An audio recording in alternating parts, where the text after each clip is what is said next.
Have you ever wondered what monks are able to do after months and months of meditating alone up in the mountains? Well, it's certainly not to be able to make the finest cup of tea, but it's to hone in those amazing superpower-like abilities after months and even years of brutal training.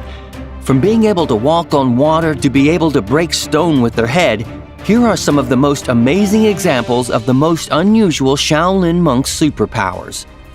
Before we move on, I've got a little challenge for y'all that'll take 5 seconds to complete. So here's the deal. You just leave a like on this video, smash that subscribe button, and hit the notification bell, and you'll get 10 years of amazing luck. Try it. It really works. Walking on water. Walking on water is what we consider religious figures or superheroes are able to do, right? Well, this fearless monk can walk on water, technically. Shi Liang is a Chinese monk who joined the Shaolin monks for his inspiration of kung fu moves. He was able to walk on water by using very thin and lightweight plywood boards connected by cloth. He was able to run across the surface of a reservoir, which was 118 meters long, in roughly 50 seconds. Wow! Shi Liang has also done other amazing things in the past, such as running with iron bars on his feet. It took him a total of 9 years to be able to run on water with the boards. He says you have to focus on being light and using control in your toes so that you can get across. His goal is to be able to run 150 meters on water. Well, when you're ready, I've got Guinness World Records on speed dial. Superhero strength. Ever thought of just how cool it would be to have superhero strength or to be super strong? Well, superhero strength is an amorphous ability and can be portrayed in many different forms. An example could be Hercules or Goku, but also could be portrayed in Tony Stark's Iron Man or Wonder Woman. Superhero strength is mostly seen in fiction and mythology. Outside of this, however, humans are actually attempting to get superhero strength to work for real-life purposes by using technology and scientific experimentation. Technically, it's already been done, and we see it in the athletes who may be using steroids or blood doping to better enhance their performance. But who knows what we see in the future of superhero strength? But I digress. This is about Shaolin monks, not MIT. Maintaining body temperature. Just how convenient would it be if humans could adjust or maintain their body temperature in different situations? It was discovered that a small group of Tibetan monks have the ability to control the temperature of their skin through means of meditation. A group of scientists were able to study a group of Tibetan monks in 1979 with follow-up visits in the 1980s. The conclusion from their research was this group was able to raise their body temperature up 17 degrees.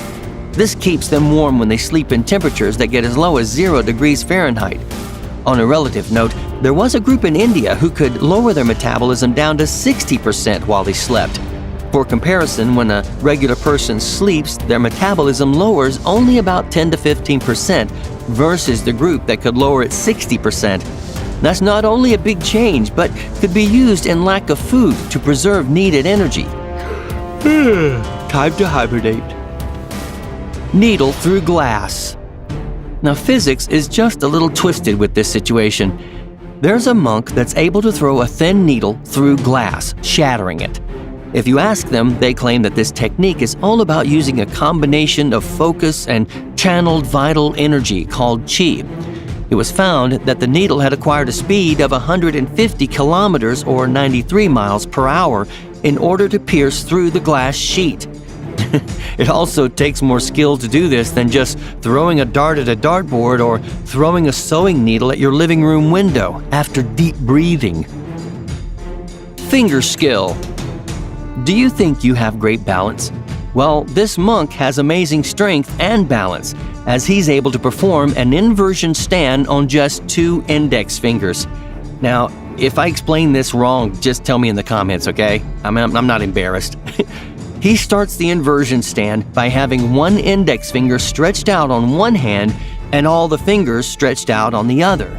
Next, he then pushes himself up to an inverted position with the hand that has all the fingers outstretched, balancing himself on just the 1 outstretched finger on the other hand. They're able to do this by training hard for years. Their training consists of using trees to practice on by punching the trees with their index fingers to build strength. This led to small indentations that were left in the trees as evidence of this practice. Trees tell no tales. Truth. Iron crotch! Anyone knows that kicking someone, mostly men, in their crotch can lead to very high levels of pain and agony. Well, shockingly, some monks are able to practice a technique to get around the pain from being kicked. Really? Well, this is called the iron crotch. I like the way I said that. To start the training, they have to start decentering the area around their testicles by using meditation, but also taking literal pain in the area. After they can withstand the pain from that, they move up to more painful procedures, such as needles and rolling pins. Oh, there is a con to this, however, and that is reproductive health. You think? When practicing this technique, the reproductive system takes a lot of damage. It is possible to try to fix the reproductive health or prevent it from declining due to the blows taken in the area with techniques such as physical therapy.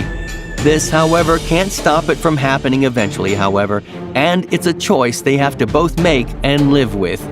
Well, someone has to take the hit for us. Why not them? Oh. Iron head. Ever wanted to just hit your head against a wall?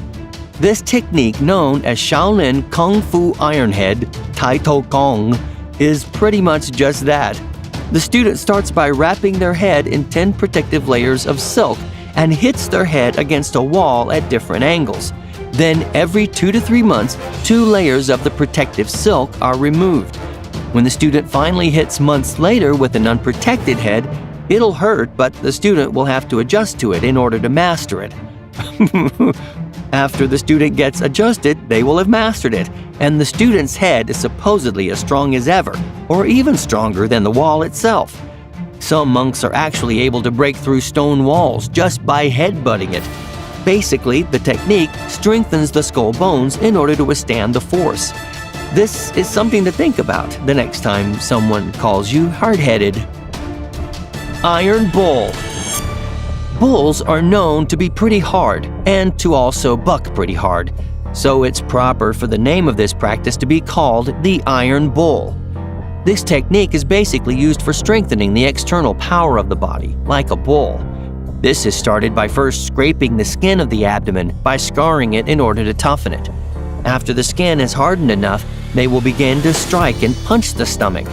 When punching the stomach no longer hurts and the skin is harder, they will then begin to use hammers to strike their stomach. They start off with wooden hammers, but eventually use iron ones to strike full force. Some monks are strong enough to have the full force of the hammer driven into their stomach and will stand without pain. I guess you really have to have a strong stomach for this. Diamond finger. Diamonds are known for more than just being a pretty gem to put in a wedding ring. Diamonds are also used in drilling bits due to their strength. The diamond finger technique is a way to basically strengthen your finger, and it will supposedly become as hard as a diamond over time. Regular training is a must if you wish to tackle this challenge, and can take about 3 years to complete. That's if you stay with the training. There are also lots of wounds that are possible along the way, but you reap the benefits of being able to do significant damage to what your finger may strike. Some parts of the training routine include punching stones until they crumble, but also punching trees once again until they have a hole through them.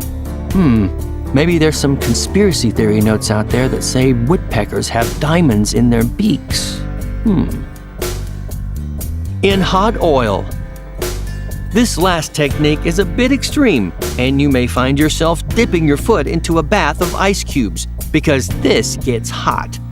This monk was recorded sitting in a pot of oil above a live fire while continuing to do his meditation. In their own way, this was just the monk proving his faith and determination, along with demonstrating just how far he would go to prove his faith to his religion. Even though there was a special blend of herbs and oil applied to reduce the heat of the oil, you have to imagine that sitting in hot oil would still be blistering and painful, even with the help of the herbs. After he finishes his meditation session, the oil is then poured into bottles and then sold out to the spectators of the event. If you look really close, you can see in small print, "Do not attempt this at home." Those monks, they're always thinking. Which one of these Shaolin monk superpowers has inspired you the most? Well, let me know in the comments below, and I'll handpick and feature your comment in the next video. So look out for your comment. And now it's time for the featured comment from one of our previous video. This one's from the Unusual People Who Play Professional Sports episode. Lee Meyer wrote, "They're amazing. All the perseverance and braveness they show. Heart." I agree. Some of these left me speechless and hard to read through without getting choked up. But I don't cry.